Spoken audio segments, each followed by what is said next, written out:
దయచేసి ఏదైతుందో కనీసం నిన్నటి సభ కేసీఆర్ గారు ఏదైతుందో జగిత్యాల సభ అని చెప్పి జగిత్యాలకి పరిమితం కాదు. వాస్తవం నిన్నటి సభ నేను అంత పెద్ద ఎత్తున మరి కేసీఆర్ గారి అభిమానులు ఎవరు ఊహించిన దానికంటే ఏదైతుందో వీళ్ళ పెద్ద ఎత్తున ఊహించిన దానికంటే పెద్ద ఎత్తున అని చెప్పి యావత్ తెలంగాణ సమాజం మొత్తం టీవీల ముందు కూర్చున్నారే. జగిత్యాల రోడ్ల మీద ఎట్లయితే ఎల్ఈడీల ముందు కూర్చున్నారో ఆ 8 గంటల సమయం లోపల ఎప్పుడు కేసీఆర్ గారు మాట్లాడతారు, ఏం మాట్లాడతారు, మా భవిష్యత్తు ఎట్లా నిర్దేశిస్తారు, మాకేం ప్రణాళిక ఇస్తారు అని ఆలోచనతో మొత్తం టీవీల ముందు కూర్చున్నారా. ఈయన రేవంత్ రెడ్డి అడ్డుకుందాం ఎన్ని కుట్రలు చేసినా కానీ నిన్న రేటింగ్ చూపెడుతుంది సంజయ్ వీళ్ళ కోర్టు ఎమ్మెల్యే గారు రేటింగ్ ఎట్లా పోయింది అని చెప్పాలి. వ్యూవర్స్ ఏదైతుందో మీకు తెలుస్తుంది కదనే, ఛానల్స్ ఏదైతుందో ఇక్కడ కేసీఆర్ గారి ప్రసంగం అవుతుంటే అదే సమయానికి రేవంత్ రెడ్డి అక్కడ నేను ముఖ్యమంత్రిని కదా నాకు చూడు అని చెప్పాలి. సూచనుడు కావాలి కదా. అంటే ఏదైనా కానీ ఏదైతుందో ఇవాళ రాష్ట్రంలో జరుగుతున్న పరిణామాలు, జగిత్యాల్లో జరుగుతున్న పరిణామాలు అంటే వాస్తవంగా కూడా ఎవరైనా పార్టీని వీడాలని ఎవరు కూడా భావించాం. వాస్తవంగా సఫికేషన్ 20 మాసాలు ఏదైతుందో నేను నిజంగా కూడా నేను అంటే మానసికంగా నేను ఎదుర్కొన్నటువంటి ఒక ఇబ్బందులు క్షోభ కేసీఆర్ గారు ఏదైతుందో పెద్ద మనసుతో నిన్న చెప్పాను నేను బహిరంగ సభలో. కేసీఆర్ గారు పెద్ద మనసుతో ఏదైతే నాకు చేయుతూ ఇచ్చిండ్రు, నన్ను హక్కును చేర్చుకున్నారని చెప్పంటారు, నా హక్కును చేర్చుకున్నారని చెప్పంటారు. నాకు బీఆర్ఎస్ పార్టీలో చేరే అవకాశం కల్పించి నా ప్రజా జీవితానికి ఒక నూతన అధ్యాయం ఆరంభింపబడ్డదంటున్నా. నా ప్రజా జీవితానికి ఏదైతుందో ఒక నూతన అధ్యాయం ఆరంభింపబడ్డని చెప్పంటున్నా. ఇది ఏకైక లక్ష్యం ఏదైతుందో ఈ తెలంగాణ రాష్ట్ర పునర్నిర్మాణం, దాని కేసీఆర్ గారి యొక్క సారథ్యం లోపల బీఆర్ఎస్ పార్టీ ప్రభుత్వం నెలకొల్పబడ్డప్పుడు మాత్రమే మా అందరి యొక్క కర్తవ్యం నెరవేరుతుందనే ఒక భావన అభిప్రాయం వ్యక్తం చేస్తుంది. సీఎం రేవంత్ రెడ్డి ఏమంటున్నారు, పదవి లేకుండా ఒక ఏడాది కూడా ఉండలేకపోయారా జీవన్ రెడ్డి అని అంటే నా అసలు నేను చెప్పిన నా రాజకీయ జీవితం తెరిచిన పుస్తకం. నేను 94కి వెళ్ళి 2004 దాకా పదవి లేకుంటున్నాను.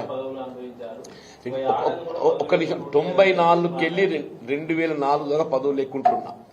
2014 నుంచి ఏదైతే ఉందో 23 దాకా పదవి లేకుండా ఎన్నప్పుడు పదవి కాదు, శాసన మండలి సభ్యత్వం కూడా ఏదైతుందో రాజకీయాలకు అతీతంగా నాకు అవకాశం వచ్చింది. నాకు నిజంగానే పదవి కావాలని కోరుకున్నట్టయితే నేను ఇప్పుడే చెప్పాను, నేను నాకు పార్టీ ప్రయాణ చట్టం కూడా అడ్డు లేకుండే.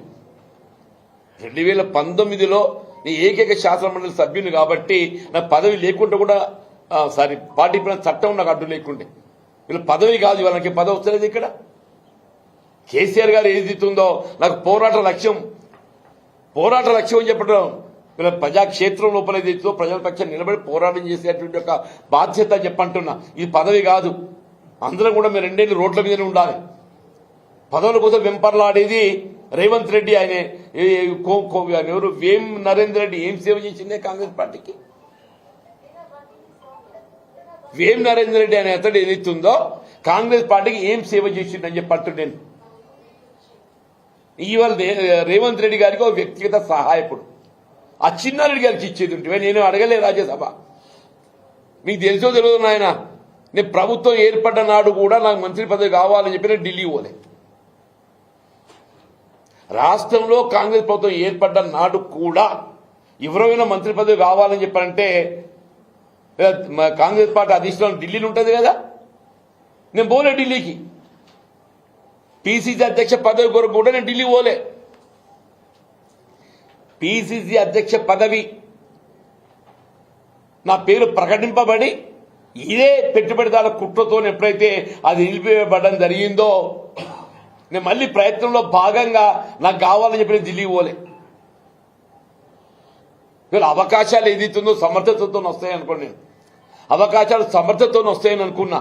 కానీ కుట్రపూరితంగా ఏదైతుందో ఇలా రేవంత్ రెడ్డి గారు లాంటి వాళ్ళు ఏదైతుందో ఇవాళ పదవుల కోసం కాదులని ఆయన ఆత్మగౌరవం లేకుండా చేసిండు. ఇవాళ ఆత్మగౌరవం ఆత్మ అభిమానం కొరకు ఏదైతుందో నేను బయటకు వచ్చినా చెప్పంట. నాకు ఆత్మ గౌరవం ఆత్మ అభిమానం ప్రధానం అని చెప్పంటున్నా, పదవులు కాదు. పదవుల వెంపర్లాట రేవంత్ రెడ్డి గుట్ట అనే తెలుగుదేశం పార్టీ తెలంగాణ రాష్ట్రం అధికారం రావటం సాధ్యం కాదు, అది తెలుసు. ఏం చేయాలి అధికారం రావాలంటే ఓ స్కెచ్ గీసిండు ఎవరు చంద్రబాబు నాయుడు గారు. ఆయననే ఇంకో ఈయన తొమ్మ చూపెట్టిండు. ఇంకో నువ్వు ఈ బాట ఓరా నాయన. ఎవడైనా ఎమ్మెల్యే రాజీనామా చేస్తే ఎవరికి ఇస్తారా? స్పీకర్కి ఇస్తాడు. ఎవరికి ఇవ్వాలి? ఈయన ఎవరికి ఇచ్చిండు? చంద్రబాబు నాయుడికి ఇచ్చి ఆయన మంచిగా దాన్ని భద్రంగా ఫ్రిడ్జ్లో తాళం వేసి పెట్టిండు. ఇవాళ టీడీపీ శాసనసభ్యుడిగా శాసనసభలో కొనసాగుతూ Congress party organisation working president. ఇగో ఇది చూడండి. ఈయన శాసనసభ సభ్యత్వం ఆమోదింపబడలేదు. స్పీకర్ గారికి దాన్ని ప్రతిపాదించలేదు, రెఫర్ చేయలేదు.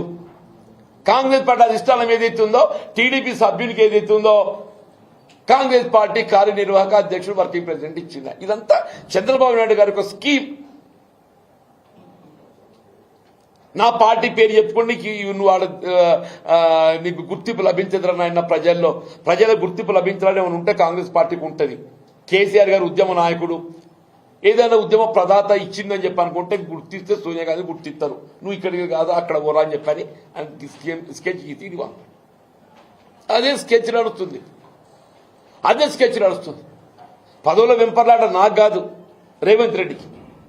ఆయనే చెప్తాడు ఎప్పుడు నేను తొక్కుకుంటూ వచ్చినా అని చెప్పని.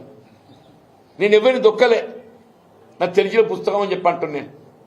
నేను చెప్పిన 4 మున్సిపల్ చైర్మన్ కావడానికి నేను తోడ్పడ్డా అని చెప్పని. ఆయన ఎంతమంది మున్సిపల్ చైర్మన్ చేసిండే?